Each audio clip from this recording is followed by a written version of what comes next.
This is the If More, Let's Divide podcast. Hello, guys, Charlie. What's happening? Welcome to the If More, Let's Divide podcast.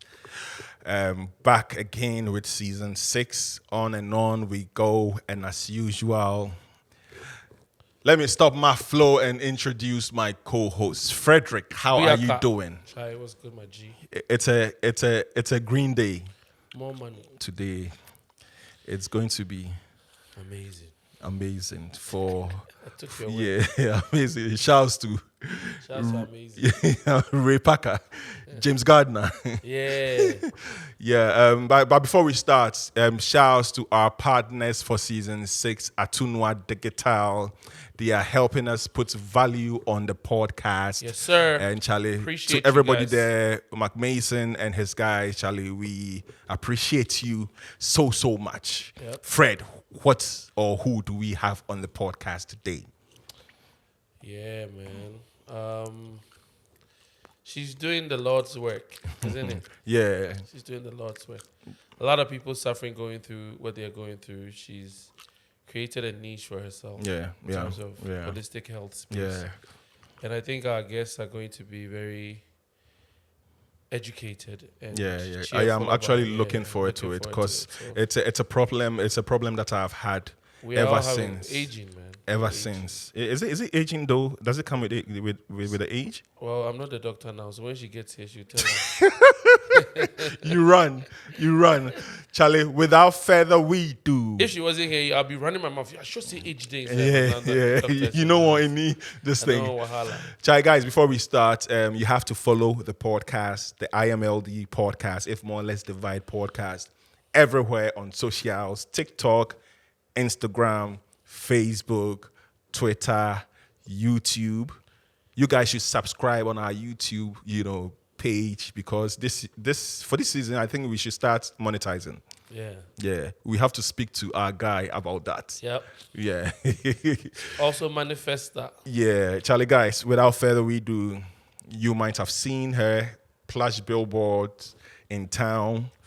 And yeah, Charlie, her billboard is very, very huge. Yeah. And I'm like, oh yeah, I know her. Charlie, without further ado, help us welcome Naa Asheley Ashietey of Nova Wellness Center. Nah, Yes. how you spell your surname is different from the one I know. There's an There's an E somewhere. extra E. Yeah, right. Yes. Was it intentional? That's the way my father gave it to me, so I've taken it like that. Yeah, thank you. On the day of inauguration, I saw you posted a photo, a very, very plush photo of you at the inauguration. I did. Yeah, I did, was it fun to be there? It was very exciting to be And there. from the picture I saw, you were in close proximity to the president. How come? Small. What kind of invite did you get? Some small VIP action. Yeah. I'm like, wow, that is really, really close. Yes. Nice, It was nice. great. I mean, for a woman, seeing Professor Nana Jane there, and when she said, "So help me God," I mean, that still gives me chills. It was very exciting. I have 2 daughters, so Oh, wow. just the hope that it gives all of us as women that we can dream and be whatever we really want to be. It was a very exciting moment. I saw somewhere, there was a conversation going on somewhere, whether we can ever have a woman to lead us. Do you think I think we're there. I think we're literally there. Yeah. So for all of us, Ghana, worldwide, if we have a vice president who is a woman, why can't we have a president who's a woman? So I think we're there, and we now know that it is very, very possible for that to happen. Recently, right, let's talk about daring. Like, have you done anything that you sat back and go like, wow, I dared, and I'm great for this? Daring. Personally or anything? Anything. Okay, all right. So most recent, I bought a property, pulled it down, and rebuilt it in like 4 months. Congratulations. Wow. That is amazing. Yes. So and he's I know he's into this because he's into real estate. Yeah. That's why I'm clapping. Yeah, 4 months. 4 months. Yeah, UBG. Literally. Wow. I was having a few landlord issues, so I decided I wasn't going to rent anymore. And that was for your office or for yes, for my office. Oh, okay. Yes, for my office. And so, we've been running for 12 years now. Were you in East Legon before? No, I was in Adenta before. Okay. Then I moved to Northridge. That's where you came to. And then we were in Osu. So I decided I'm going to get my permanent space. I can't keep moving all these equipment and all of that. And I had 4 months to do it. And I told myself I'm not going to rent. So I had been looking for a place for a long time. I found one. I liked it. We went in, pulled it down. I told the contractor, I'm moving in August. Are you going to deliver or not? He says, I'll do my best. I said, all right, let's go. So they worked day and night, literally from April. And we moved in. We started working there at our new location now, August 20th. Wow. Yeah. That is daring greatly. Like that's big. Especially in Ghana with construction for you to do that. Yes. So and I didn't want to break my patients' plans and all of that. So we had to make it work. And we did. Yes. We did. Crazy. This is such a left. That's what I love about our show. So we didn't intend to go real estate, but I just want to ask you something about this. For a business owner who was pouring money into rent and paying these landlords who have no sense of what it takes, how did it make you feel over those years? Like just having to juggle your business and then dealing with this landlord problem. Right. It was very stressful, especially, your patients will keep telling you, oh, doc, you're always moving, because this is our 4th location in the last 12 years, and that's why I said to myself, I'm not going to do this anymore. But it's a bit stressful because of the structure of our real estate and all of that, people decide how much they want to rent, and you don't have an option than to oblige. So it's probably been the most difficult part of my practice or my business, the most expensive and the most stressful, because you are always looking for the best option for your patients, looking at the cost involved. Lack of regulation. The regulation, so, and even the support. We don't, as entrepreneurs in Ghana, there's little to no support. There's no protection. There's nothing. So you have to do what you got to do, and that's why we decided. Kudos to you. You've done an amazing. Yeah, Thank you. That's dope. Yes, very excited. Yeah. How did you get here? Wow, how did I get here? So I've always wanted to be a doctor. I was one of the kids, growing up. What do you want to be? I want to be a doctor. I didn't know which area I was going to go to, but I was in Canada going to my pre-med school, and then I myself had a really bad back pain. And then I went for physiotherapy. I was taking painkillers. That's what you usually do when you have pain, growing up in Ghana.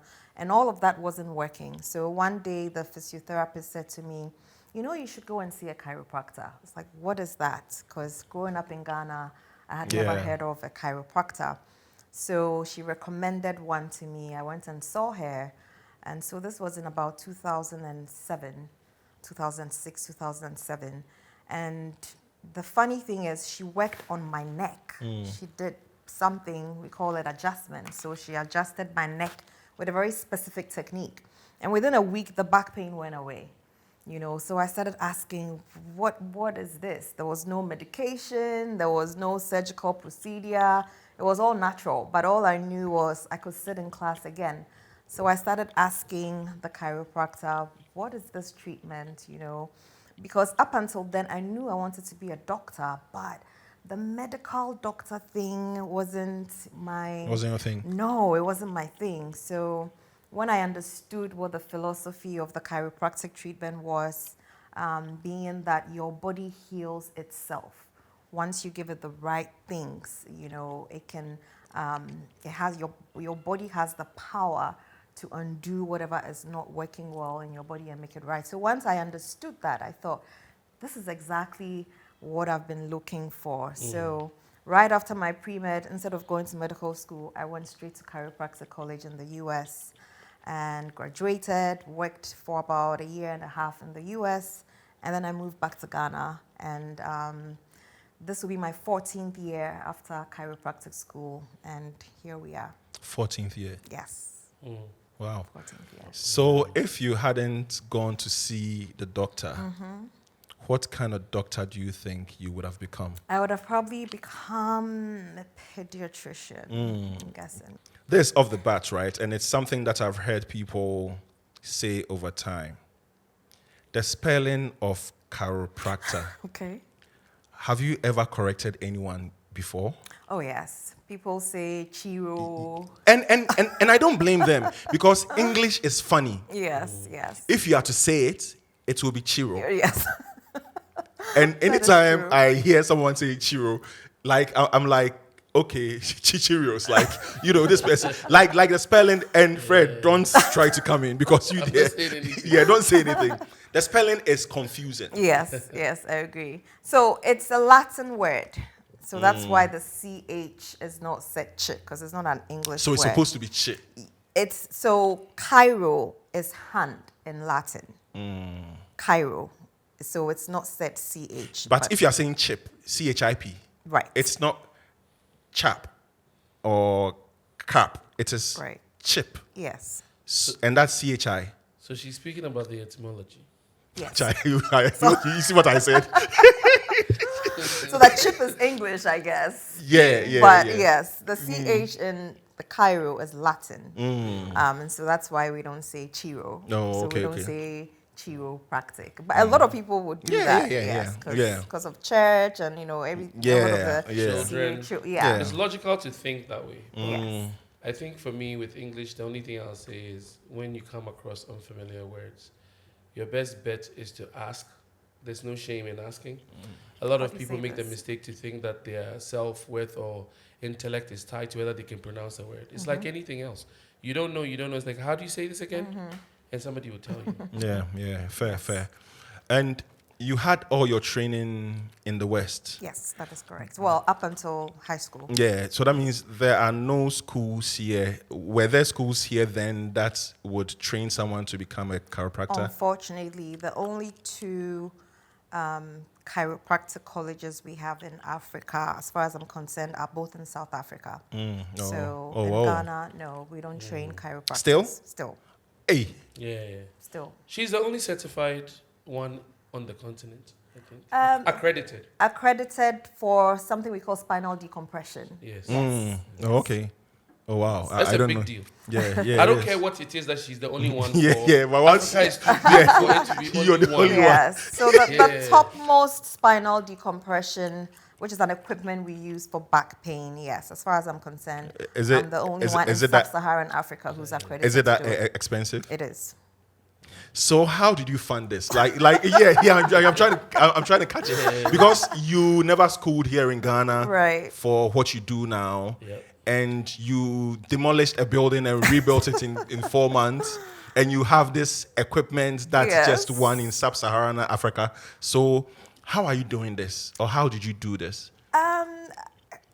This is going to sound very cliche, but hard work.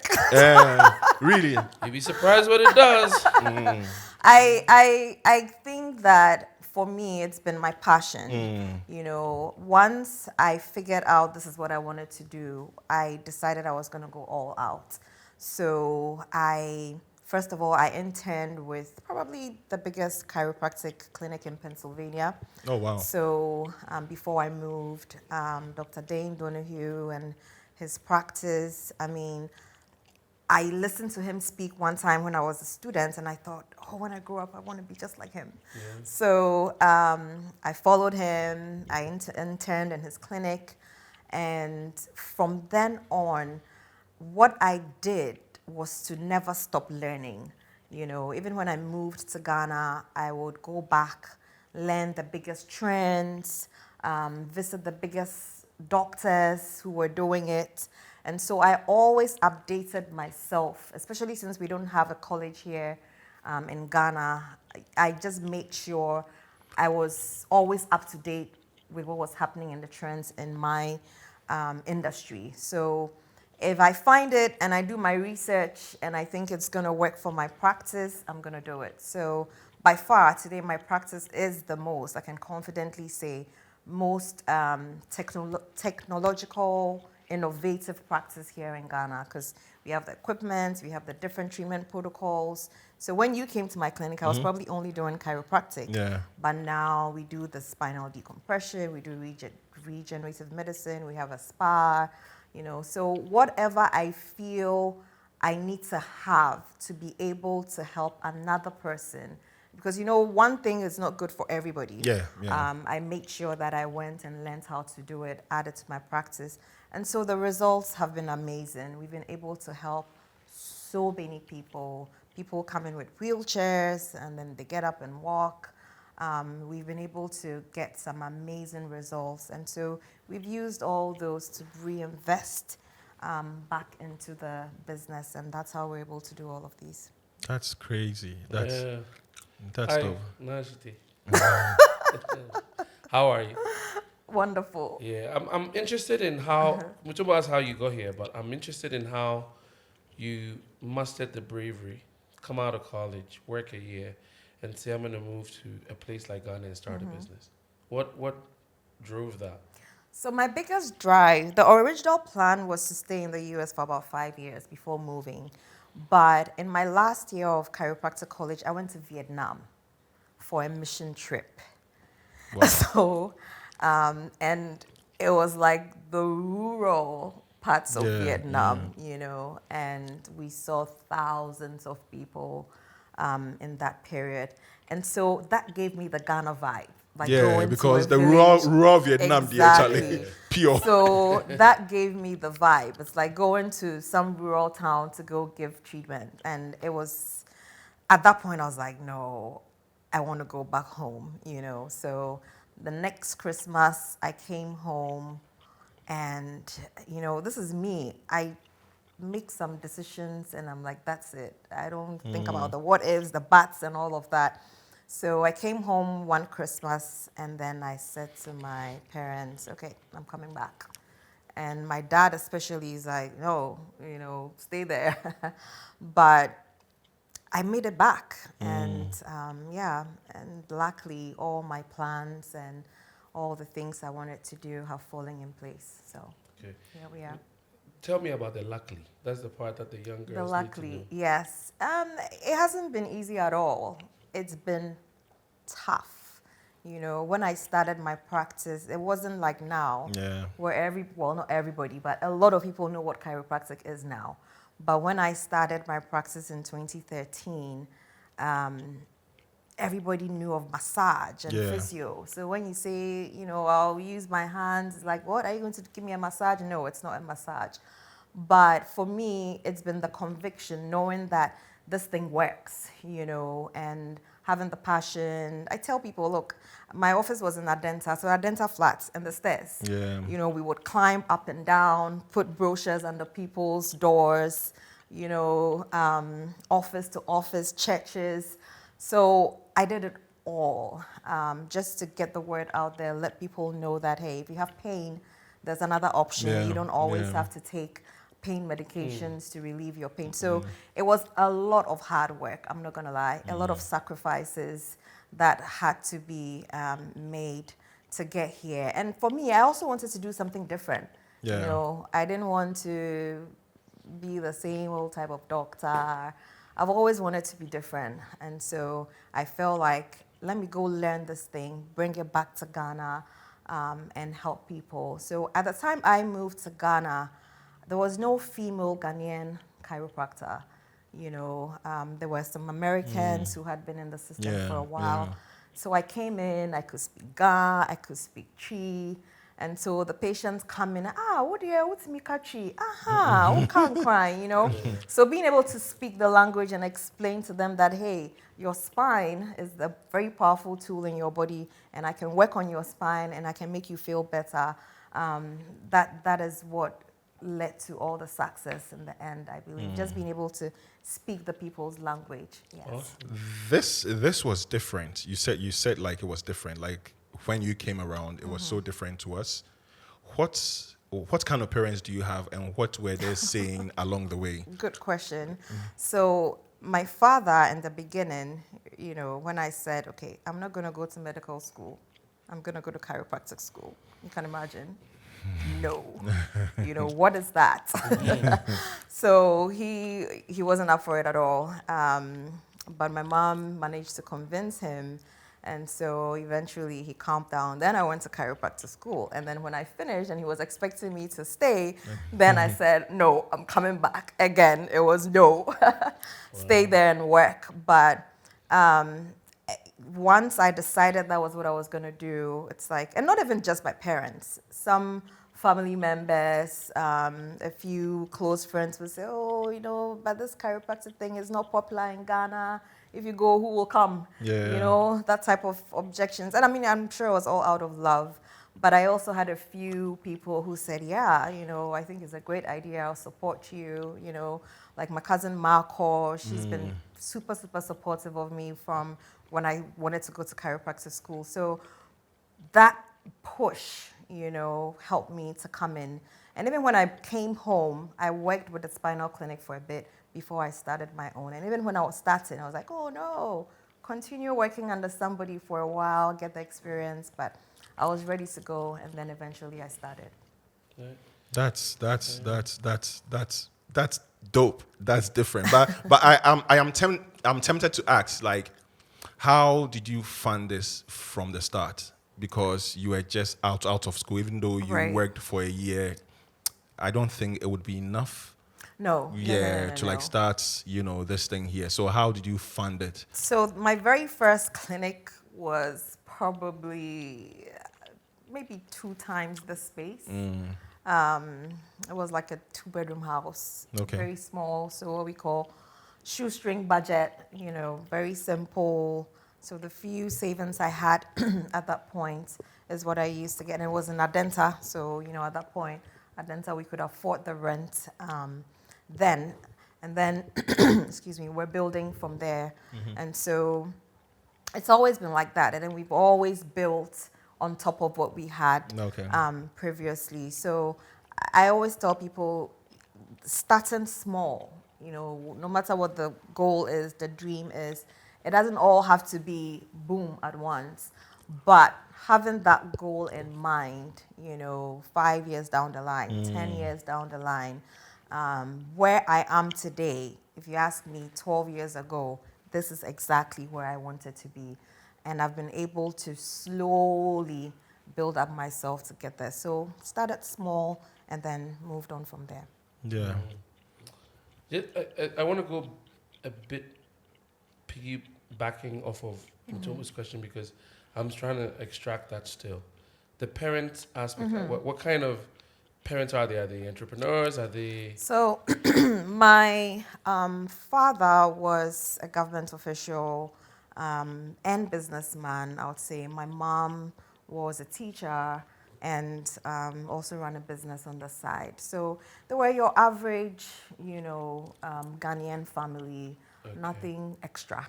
Okay. So because I think that what is striking to everyone is the confidence of, I will do it.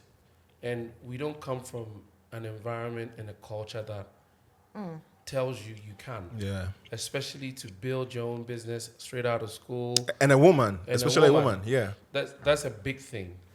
Has it always been like that since, like, is it innate or where is it coming from? Wow, that's a good question. I wouldn't say it's innate. I think that growing up, we were a middle class family, but I saw my parents work hard. I saw not just parents, but family in general. And I have a lot of doctors and lawyers and all of that in my family. So I had that to look up to, first of all.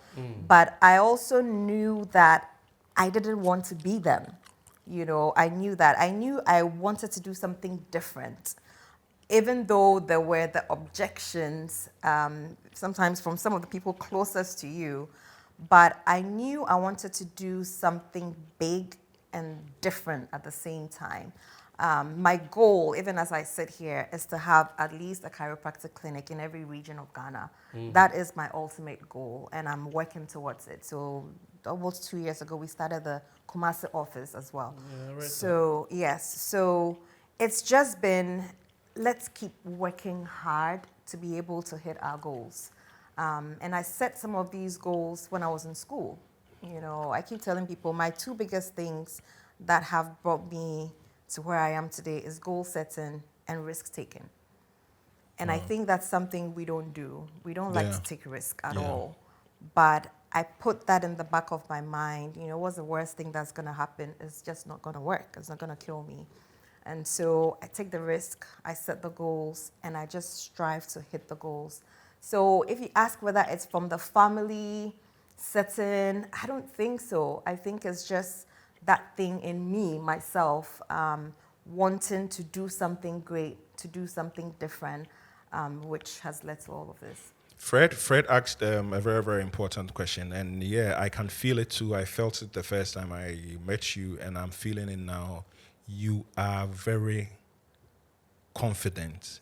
You are very brave. I can sense it when you talk. And you just mentioned goals. You set goals. And it has been a talk, especially this new year, Right. you know.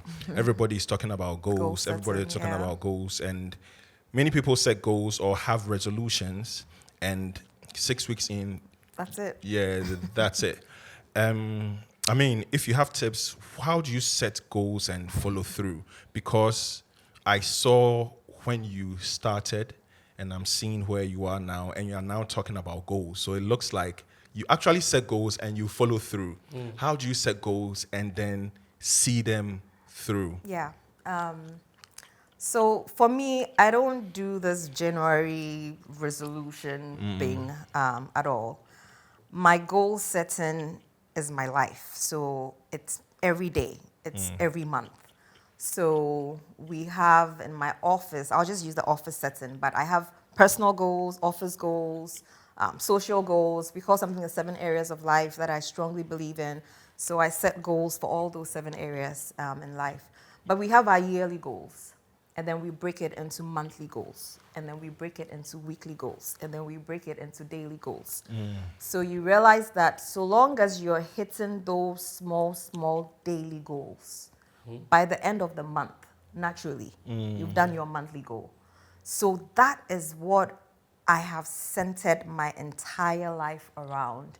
My lady, who is my general manager now, started with me from day 0 before I even started the clinic. So I think when we bought our first decompression machine, and we were now doing something big out of the traditional chiro, one day she walked up to me and she said, you know, Dr. Naa, I remember you saying, 10 years ago when we started, that in 10 years we won't be practicing like we're practicing today. And so the big goal is there, and then you break it down into small bits. So when you achieve it, a lot of the time you don't even realize it. By the time you see, you've just achieved it. You set it, it's time bound, it's very specific. If you just say, I want to lose weight, I want to lose weight. But I want to lose 1 kilo a week. Things like that. So those are some of the things we've been able to do over the last 12 years, which has helped us to achieve what we've been able to do. This is my first podcast interview. Charlie, I've done tons of interviews, radio, TV, but as I was walking, I'm like, I haven't done a podcast. And I've been watching you guys. So, Charlie, thank you. You have to subscribe. So I'm really excited. You two, you have to subscribe. Yes. Excited to have you. So, have you set any goal that you couldn't achieve, and how did you circle back to that goal to make it come to life? Well, quite a number. I even tried. Starting an office in Nigeria, Abuja. Wow. So that didn't pan out You're too ambitious. Very, very, very. well. So I did Abuja for like a month, and I think the timing wasn't right and all of that. So I failed at that one, came back and then decided, okay, let's do Ghana first. And then after we can see how we can go out. So yeah, that didn't work. I had a goal to, have a nice family, husband, children. It started quite well, but somewhere down the line, that also didn't quite work. So, but you move. Yeah, you move. You don't just you for move. you don't just get stuck there. So, after a number of years being married, I got divorced. But let me say in the last 3 years or so, whilst I was going through my divorce and all of that, once I knew it wasn't going to work, when I had tried everything and I knew it wasn't going to work, I started going maybe like 100 kilometers per hour. I was working even harder. I was thinking, how do I become more competitive? How do I, be the best chiropractor in Ghana? So because of that, I didn't mourn my divorce too much. I was already intentional. ready. It was intentional. You had to work harder I to take your I mind didn't off. want my life to change. Okay. Because I was no longer married. So I told myself that as painful and stressful as that experience was, it wasn't going to define me. So I didn't want it to change who I was, So rather, I was learning, I was researching, I was doing everything to help me be even a better version of myself in that moment.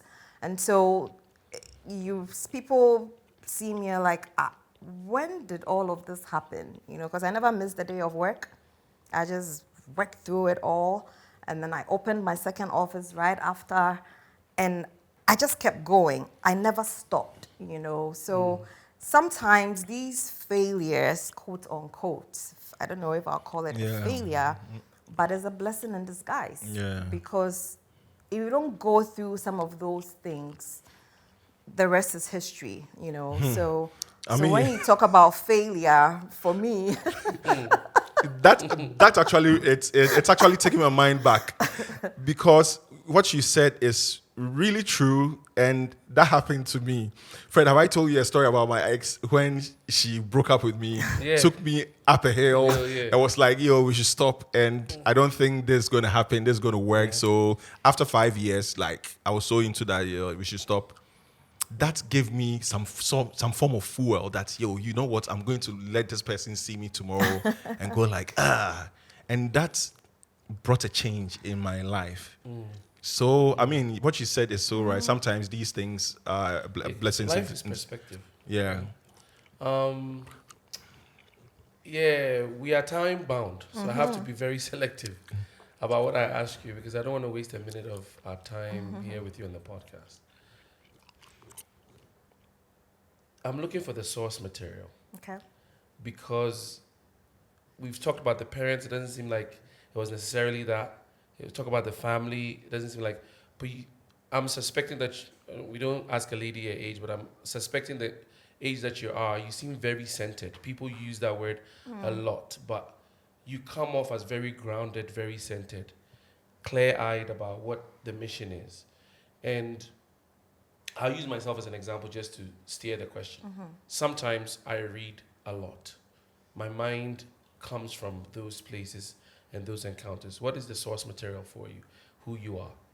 The source material, I always say that I think my parents did a decent job with myself and my brother, but whatever they didn't give me, I want to make sure my kids have it, and have it in leaps and bounds.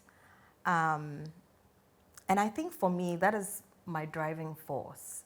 I want to be able to leave some form of a legacy for my kids, not necessarily financially, but I want them to be able to have the experiences that I didn't have growing up, knowing that we are living in a very, very global place, that the whole world is at their fingertips and they have the opportunity to do whatever they want. So I think for me, it's been, how do I live today so that tomorrow, if my daughter wants to go to space, I'm in that place where I can encourage her and support her. So a lot of my energy, a lot of my drive, comes from a place where I want to be able to give the world to my kids. So what do I have to do today to be able to get there? And so for me, I think that may be my source, that energy. And like you said, if you dare tell me that I can't do the thing, then you have killed me, because I will do it 100 times over. So I'm not trying to prove anything to anybody, but I'm just trying to live my passion and be able to leave that legacy for my kids. A quick follow-up. You mentioned your, the vice president inspiring What a Day for Women. You've spoken briefly about your divorce. You've spoken about your drive, wanting to provide for your kids. You're a woman in a culture that, by and large, expects a woman to be led by a man, and the man defining the legacy. You're going contrarian to all of those things. You're breaking glass ceilings. You're doing crazy things by cultural standards. Per your divorce issue that you mentioned, you didn't stop. You're like, let me go get it. Let me go get it. Let me do this. What is it that is making you believe in the environment that you grew up in, that, like, the audacity you have? Where does it come from? I don't know. Sometimes I myself, I ask some of the decisions you take now, like, where does it come from? I don't know, but I do believe that as women, we shouldn't see ourselves as women. And, I believe that a woman should have a male or a husband to be in that family setting and all of that. But I still feel that it shouldn't be a definition that, you are married to so and so, and then that is what makes you. I still believe that whether single or married, whatever your dreams and aspirations are, you should be able to reach them, whether you're single or you're with a significant other. So for me, that has been my thing, that my dreams and aspirations are still there. I haven't even started. I feel like I'm still working towards achieving those dreams every single day. And God be my helper. I'll do my best to be able to achieve them. Dope. So let's talk about fear. What was that one fear that you went through, or what one thing that what were you scared of when you realized that I'm about to get divorced? Like, this is real. And now you look back and you are like, it was all in my head. Yes. Like, was there anything like that? The fear of having to start all over again, starting all over again in different ways. You have to move out, you have to, get a certain structure, you have to change the structure of your life. Do you date again? Do you I was going to ask. Yes, all those things. Just the fear of having to start afresh. But yeah, like you said, now I sit back and realize that you just take it one day at a time. You just take it one day at a time. And by the time you realize, life happens and, you just keep going. So, yeah. There's a last quick question on this from me. Would you do this again? Like marry again? Yeah. That's a very good question. I think so. I think I would. And is I think I there something that you are looking out for now? Like, is there something that you are looking out for? Is that something I'm looking out for? Looking out for. Maybe something that you didn't pay attention during your first, and now you are all about that. I think that for me now, this might not sound right. Oh, but Charlie, read here. I feel We like don't like when it. love like is overrated. Oh, okay. That's right. I believe in that. I honestly feel like, It's the not even real. lovey-dovey It's not even real. butterfly thing, I think It's not your thing, huh? I don't think so. Yeah, it's not real. For me now, I feel like having a companion, having the support, somebody who is your person, somebody who is there for you. So that's why if you ask me if I want to be married again, I don't know if I want to officially do the wedding thing. But yes, I'm very, very open to having that support system, that companionship, somebody you can share things with and not feel, somebody guilty. you can be a fool around. Somebody, I think that for me now, where I sit, that will be the most important thing for me. And if that ends up being marriage, then great. But having and especially in our community or this part of the world, if you're a woman, I know you guys are men, but the truth of the matter is we are not finding too many men who like us. Yes, like you guys, exactly, who are ready to watch and see you grow to wherever you want to go to. They are questioning, why do you want to go to school again? Why do you want to open another branch? Why do you want to do what is it for? I'm taking care of you. Why do you want to do this? So for me, my biggest thing is, hey, I'm trying to go beyond the sky. So if you two you are ready to go beyond the sky, then we can do this. But if not, to be hard. News flash. Many men. I don't know where it stems from, but I realized that many men, two things: we are trash and we are insecure, especially when we find out that our partners are doing the more than we are doing. I've seen it. Dr. Naa, can I call you that? Sure, Naa, Dr. Naa, whichever. All of them work. Camera. Pan to Fred. What is wrong with the way Fred is sitting down now? Oh. Terrible. Yes. So Fred has very, very rolled in shoulders. So once you do that, let me sit down properly. You're rounding your spine. So, yep. I have to sit. I'm trying to sit up, but straight. And then the chair also we're sitting in. It's like a lounge type of chair. So are you saying lounge chairs are not good? It's fine because there are certain times that you'll be lounging. So your sitting room chair is supposed to give you that feel.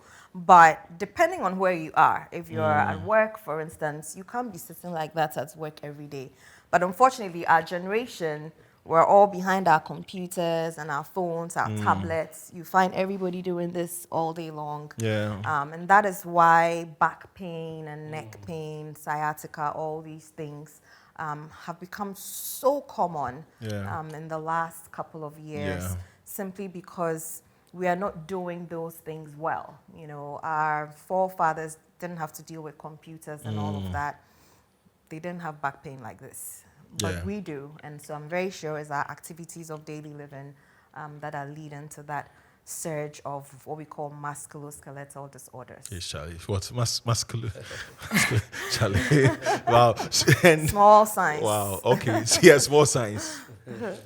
So currently, in your hospital or in your hospitals, what problem do Ghanaians come there with? What's one, do you have, you get this issue all the time? So lower back pain and its complications are always our number one problems in both Accra and Kumasi.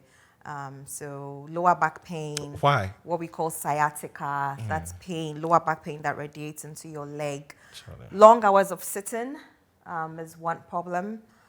poor posture with repetitive action, so sitting, typing wrongly. And then we also have neck pain and headaches, also quite common. And then we have shoulder issues as well. In recent times, I'll say we're starting to see reproductive issues at my clinic as well because of, yes, one of the treatments that we have. So we're getting patients who have erectile dysfunction, men. And then I realized that a lot of men who have sciatica or lower back pain also have erectile dysfunction. Because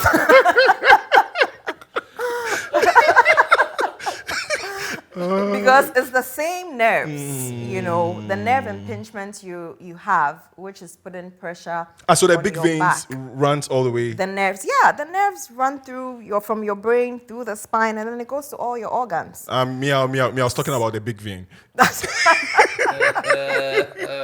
Wow. So yes, if the nerve in one of the levels of the lumbar spine is being impinged, and that same nerve is also going to your reproductive organs, it can affect the functioning of those organs as well. So, but in our clinic, we have something we call regenerative medicine, where we use your own platelets to help your body to reduce any degeneration and to help things function better. So, Fred, this one, Fred, I'm sure questions. You have questions. Not even questions. I'm signing up. Gotta go see them. Yes.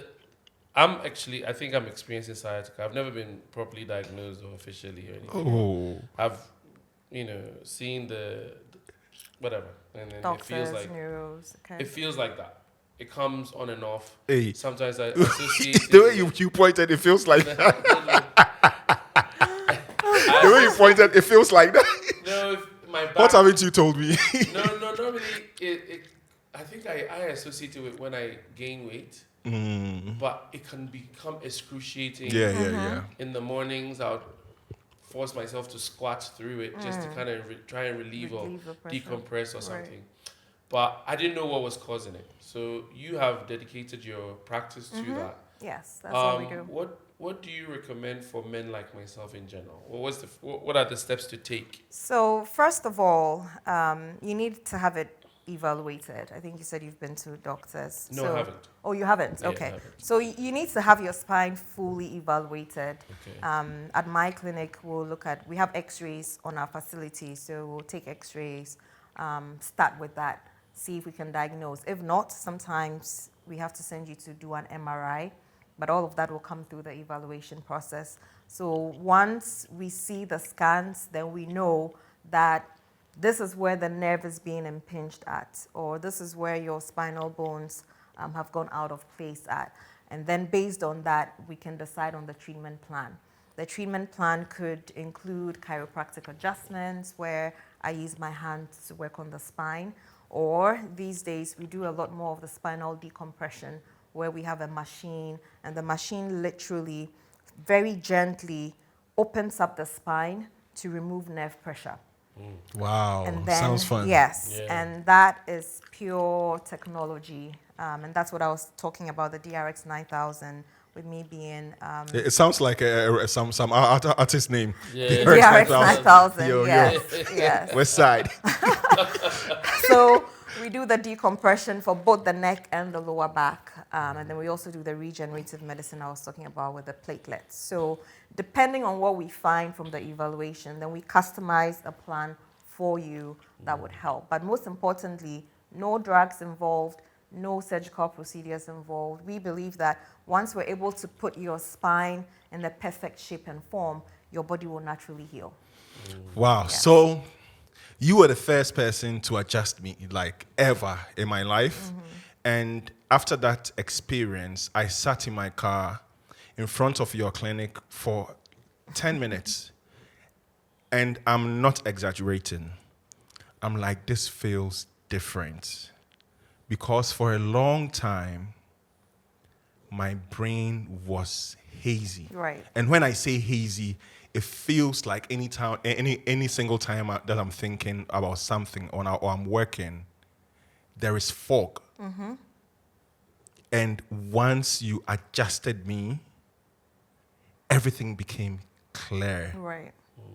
Fred, no exaggeration. That is how you will feel. Yeah. Yeah. And after that, anytime I go, it's the same thing. And till date, anytime I see a chiropractor, that's how I feel. I've not seen one in so many months. Now I'm suffering. I won't lie to you. Now, I don't know if I'm sitting right. Now it feels like my neck is Pressure. tilted all the way. I'm feeling pain. And I'm not saying like Right. it's just there. It's painful right now. My upper back has been suffering for so many months.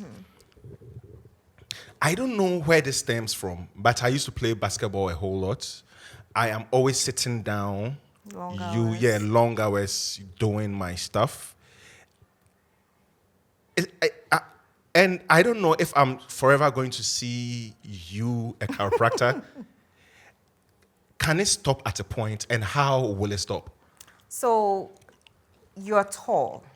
And Yeah. unfortunately, for a lot of the taller ones, that alone kind of predisposes you to a lot of spine issues because there's that tendency to slouch when you're so much taller. And then if you've played basketball in the past, you may have had certain injuries. So many. So because those injuries were never fully taken care of, every so often certain positions or certain motions may, stir up things again. So for you, if you ask if these problems will stop, you would have to manage it for a long time. Very, very, very possible. But when I say manage, it doesn't mean the pain will be there for the rest of your life. Yeah. If you're doing the right things, you get it treated properly, and then you also manage your daily activities. Pay attention to how long you're sitting for. Pay attention to your ergonomics when you're working. Are you sitting on a good chair? The chair I'm supposed to buy is so expensive. And But you don't need, I won't even cut you, but you don't need an expensive chair. Because if you buy a But I've seen one be. CD Yeah, chair, yeah, true. and you don't- still sit yeah, in it like this. Yeah. Zero. Yeah. So it's how you sit in it, how you work around your office station, how you even pick things from the floor. Yeah. So all those things, once you treat it and you take care of the way you do your daily activities, then you can manage it. I say that, look, we are supposed to go to the dentist at least twice a year. Yeah. You need to take care of your spine. Yeah. That one day I do it. That one day I do So it. you are taking care of your teeth, but not your spine. Because the teeth is like the window. That's what people see the first Yeah, time. but because but we the spine don't is at the see back. our spine, Yeah, that's so- the problem we have. Because you're not seeing your Yeah, spine, yeah. people don't take care of it. But it's very important because, your brain is connected to the rest of your body through It's your spine. crazy. Through your spine. That's So, crazy. because impulses will leave your brain through the spinal cord and then go to every single cell, tissue, and organ of your body. So we need to take care of our spine by getting adjustments, even exercising, eating well, resting enough. All of those things help to take care of your spine. So you read different studies about men's health, and typically you would notice that men are hesitant to go talk about their health as a macho thing. Sure. And in Ghana, we have more of a culture of macho things, right? And then you end up being Yeah. the only woman that I can come talk to about erectile dysfunction connected Yeah. to my spine, Right. all these things. I'm only imagining how uncomfortable it can be for everybody involved. You're the professional. But I'm trying to understand how your skill set, your qualifications would allow us men to be able to come and be able to open up, because it's affecting our daily lives, Right. it's affecting our confidence. I can imagine, I'm single and unintentionally celibate, but if you're having erectile dysfunction, that can be unpleasant in a relationship. And it can cause all these problems where Absolutely. we don't speak on enough about in our Yeah. societies. Yep. So I feel like you're in a unique position to speak to it and maybe give us some insight on how we should carry ourselves as Right. men, aging men, Right. contending with all the different things that come along with our spine health and all of that stuff. Yeah. So you're very right. Sometimes with my patients, you even have to pull the information out, because you can tell it's there, but they don't really want to talk about it. But if you don't talk about it, I can't help you. So what I have done to be able to help, I create a very homey feel in my clinic, so it's not like a hospital. To make it very comfortable so that you are free to discuss. I do a very, very thorough examination, so we chat a lot, and a lot of the times these things will come up. You realize some people will tell you freely, but when there's hesitation, I have a male physician assistant.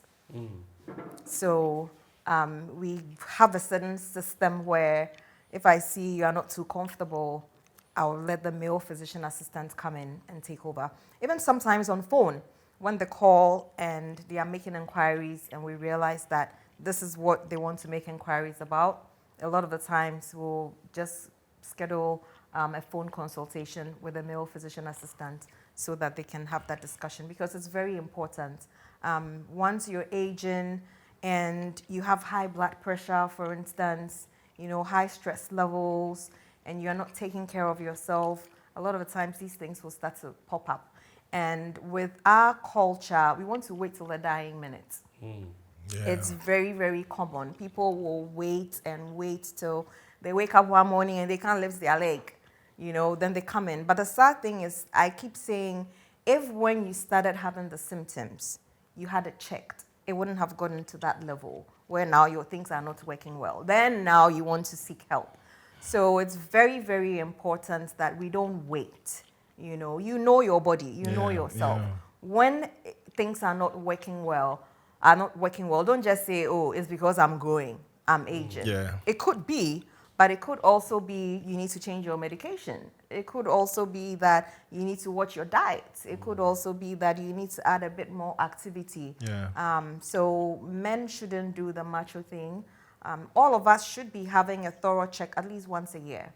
How many people actually do that? But it's very, very important. If you make sure your vitals are checked, your blood pressure, your weight, your height, your, we call something waist to hip ratio, all those things. If you are consistently checking when there's a problem, very quickly it is seen and then you can fix it.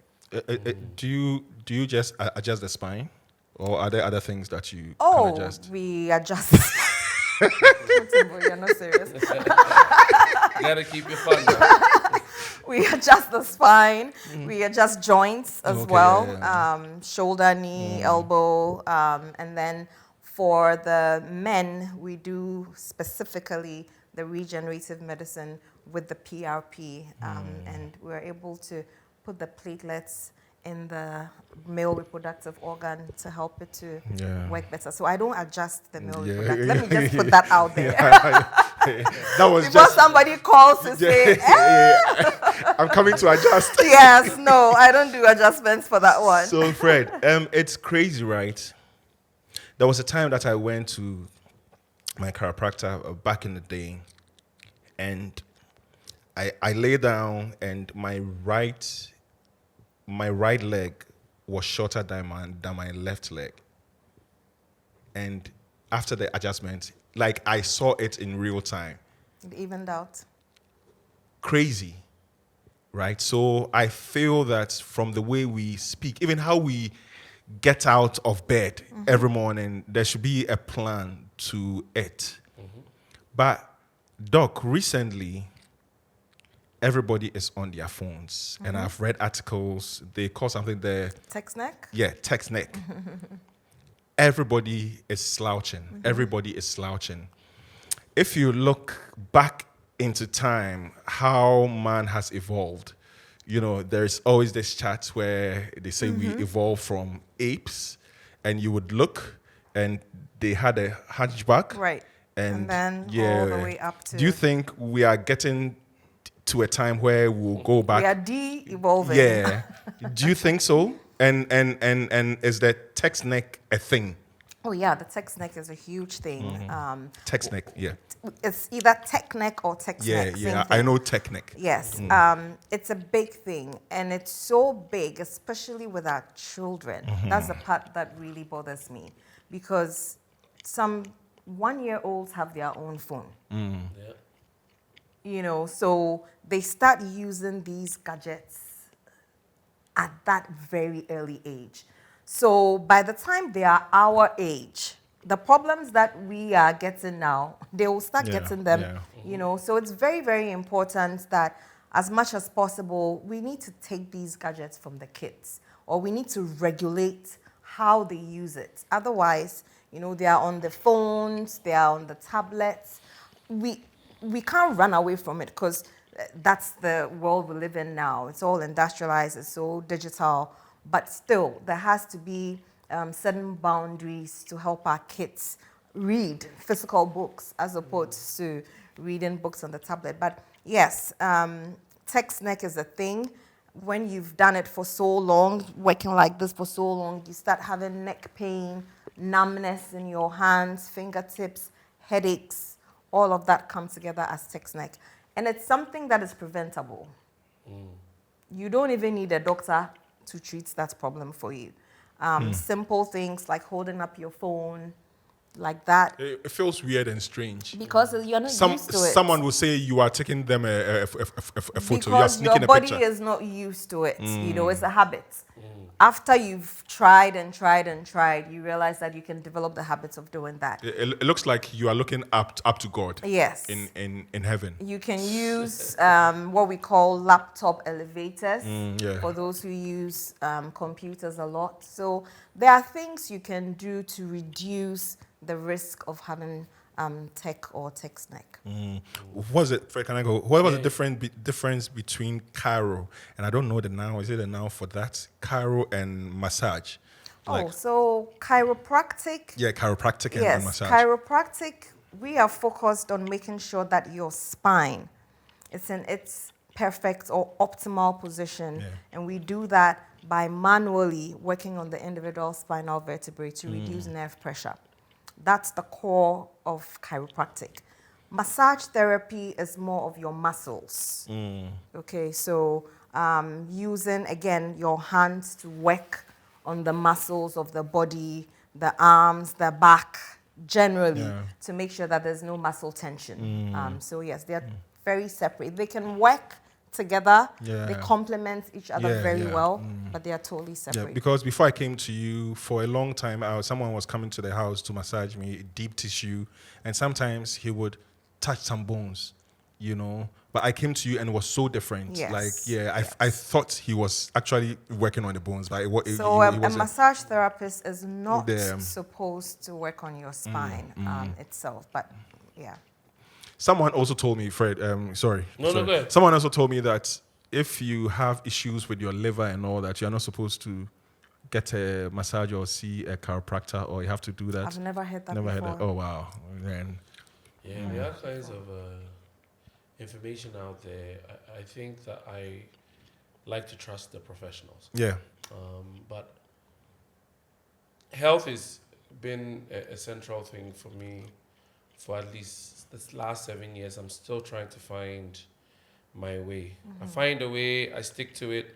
It's not from a lack of discipline. Some things, if I tell you I stop walking, all of you will cuss me out, but it's because I feel like my workout clothes are too old and I haven't had the time to Fred, replace them. are you That's just serious? the truth, honest. I'm vain sometimes. Too old. Yeah, The they clothes bore me. are- Attire. I won't buy something. Oh, Charlie, Fred, I Charlie. don't make time go, so I go buy them next week. But Doc, I think what I want to know. I read about you saying that Okay. you're an ergonomist. Ergonomist, yes. Okay, that's almost like a pivot, or maybe something that's auxiliary to what you do, Correct. assisting corporations in that Correct. to try and it's a form of preventative Correct. medicine. Yes. And that seems like someone who is very holistic about what they're doing. What is the mission of Nova? Like, what are you hoping the impact would be in our lives, both men and women? Because I'm sure everybody comes to you. So our ultimate vision is that every human being will live to their fullest potential. That really is the ultimate goal. So how do we do that in our space to make sure that you're healthy, to make sure that you're living holistically, like you mentioned? So it could be corporate, it could be individual, it could be within your family. How can we inspire you to do the right thing? So not everybody may have pain and may need an adjustment, but everybody needs to live in such a way that their body is working well for them. And that's what we try to help people to do. So we give a lot of lifestyle advice as well. So I call it the chiropractic lifestyle, which is, keeping your body whole so that it can work for you. And so that may mean eating right, it may mean exercising, drinking a lot of water, sleeping well, minimizing toxins, So toxins is everything that is not good for our bodies. It could be too much alcohol, it could be too much smoke, it could be too much medication. So we do a lot of education in our clinic with our patients to help them to live that, what I call the chiropractic lifestyle, so that we prevent you from getting sick and then having to depend on medication, worst case scenario, having surgeries. Because I believe that if you do all those things right, then you would live without having to see or get to the point where, God forbid, you even have to have a surgery. Do you do like any form of corporate packages or company packages for employees to sign on and then taking care of the office and stuff? Yes, we do. And those informations are available on your website? Yes. There's a question that our producer put in, and I found it very interesting. I thought we should ask. Okay.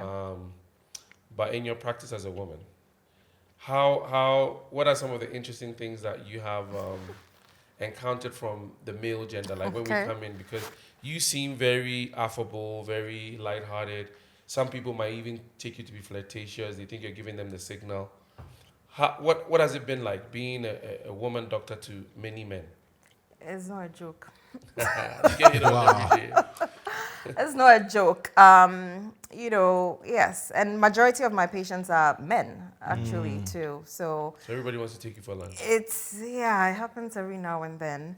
But you need to find a way to remain professional, So that's what I've done over the last 14 years. Because, yes, even when I was married, people would approach you, oh, let me take you out for lunch, let me do this, let me do that. But that is not why we're here. We're here to get you better. So, but I have something against that. You said you want to keep that professional. Yes. Okay, let's say you are single through and through, right? Or even now that you are single. When do you draw that balance or that fine line between professionalism and someone who you think is cute and is in your hospital and keeps on coming and you get, acquainted, you get so familiar with them? Like, are you saying, okay, I met this guy at my hospital, so I have to keep it prof? Yep. So anyone who comes to your hospital, you are not going to be friends with them. You are not going to have anything romantic to do with them. Doctor-patient relationship, no romance. Ever. Okay. That's a good thing. It's very... I don't think it's a good thing, though, because... Well, let me finish my question and then we'll see whether it's a good thing or not. But I think it's a very noble idea. Right. But I want to ask a question to follow up on Mutombo. So, say you are dating a guy outside of your clinic. Sure. And he has spine issues. Right. Are you going to refer him to somebody else? Thank you, Fred. So we were dating, right? I didn't meet him at the clinic. Yeah. Right? We met somewhere, and he has spine issues. Yeah, he can come in as a patient.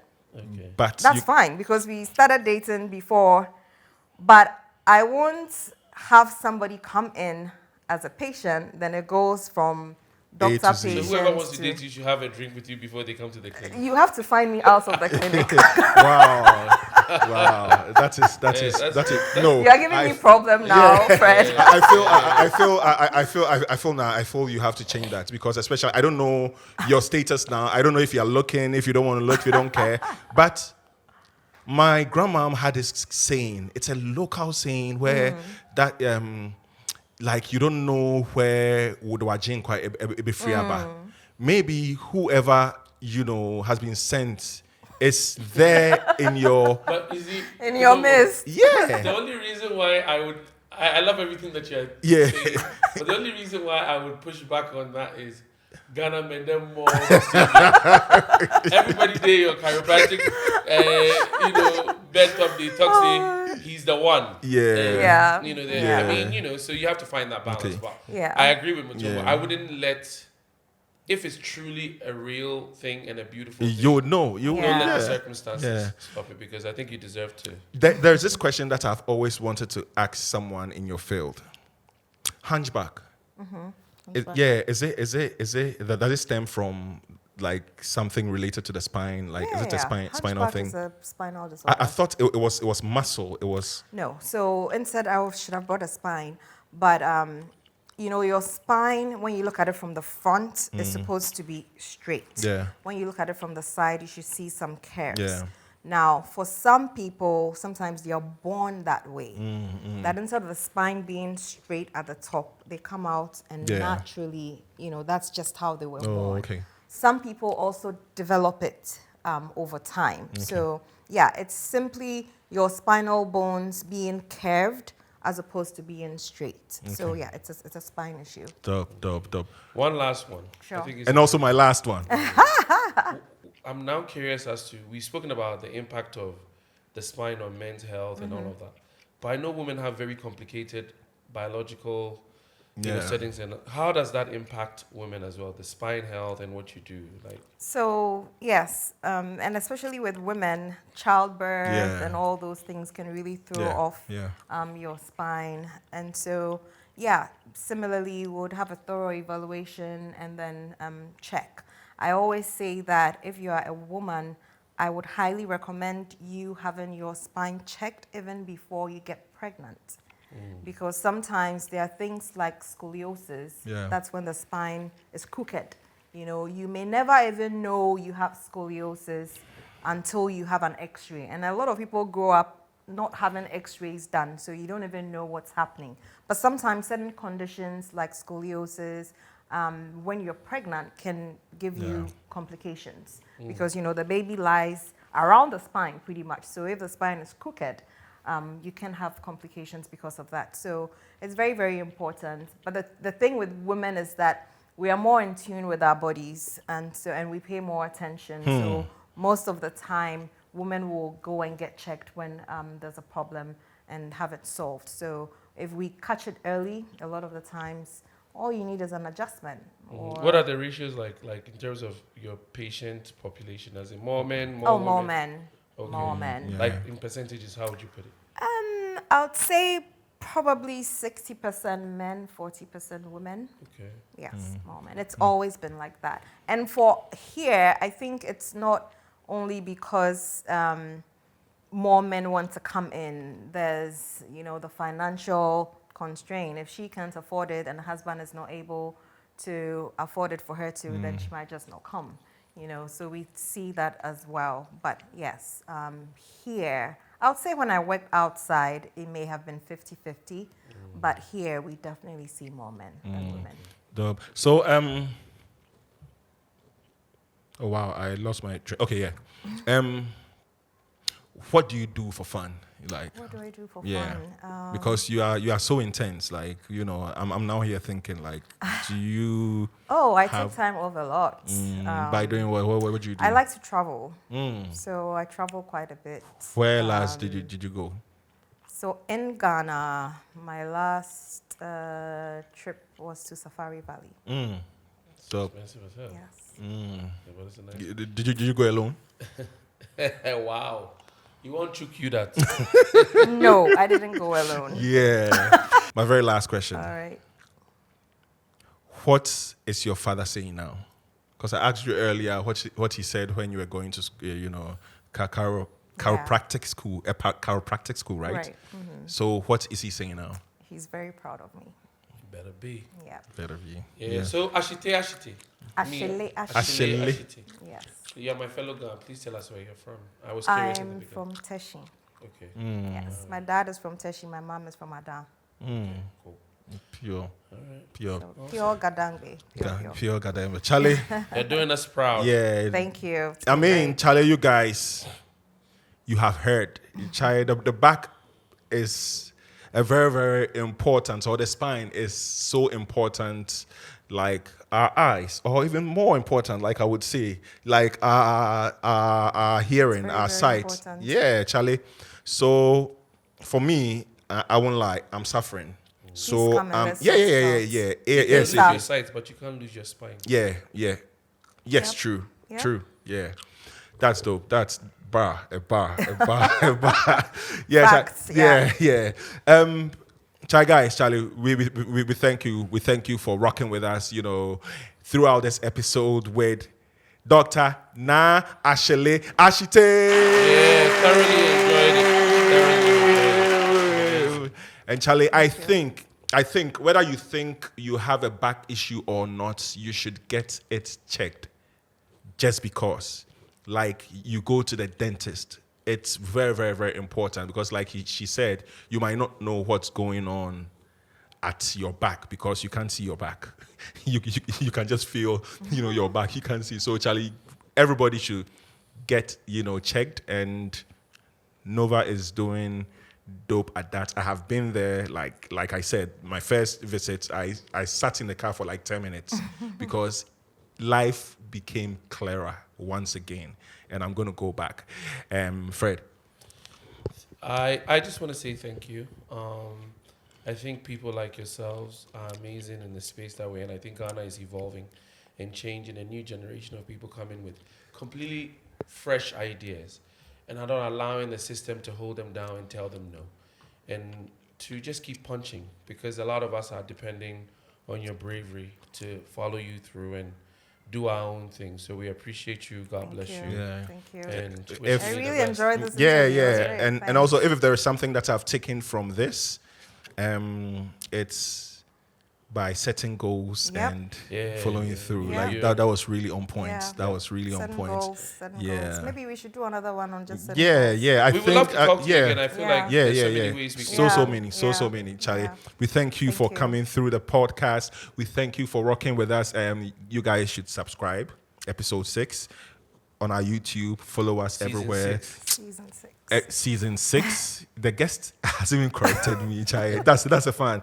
Season 6. You guys should subscribe. You guys should follow. You guys should, tell a friend to tell their grandmothers about the podcast. And Charlie, shouts to the crew: Kebs, Derek, Donald, Clem, Rudolph, and everybody that has helped us through and through the If More Let's Divide podcast. Fred. Welcome to our Tunwa Digital. Oh, yeah, and also at Atunwa Digital, thank you for powering us. Thank you for coming through. Thank you for joining us.